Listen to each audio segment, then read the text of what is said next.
আপনারা কি গোবিন্দভোগ চালের খিচুড়ি খেতে পছন্দ করেন? তাহলে জানাবেন কমেন্টে। আমার তো ভীষণ ভালো লাগে। তো গতকালকে যেহেতু রথের দিন ছিল, আমার খুব ইচ্ছে হচ্ছিল গোবিন্দভোগ চালের খিচুড়ি খাবো।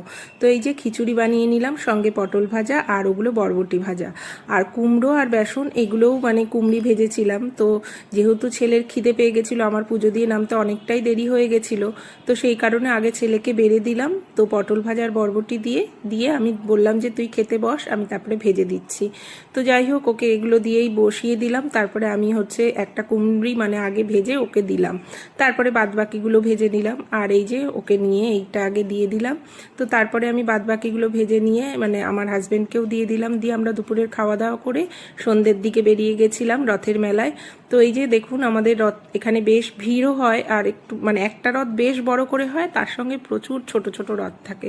তো এই যে জগন্নাথ দেব আর রথটা রয়েছে, বড় রথটা, তার সঙ্গে পাশে অনেক ছোট ছোট রথ। তো এগুলো দেখতে দেখতে দেখলাম যে বেশিক্ষণ একটু থাকবো, কিন্তু থাকার উপায় ছিল না, ঝিরিঝিরি বৃষ্টি শুরু হয়ে গেছিল।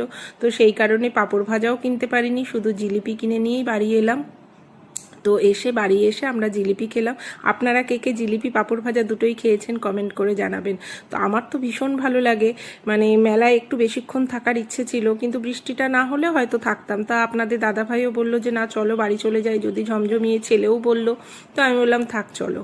তো এই যে বাড়ি চলে এসেছি, এই এই জিলিপিটা খেয়েই আমার ভিডিওটা শেষ করলাম।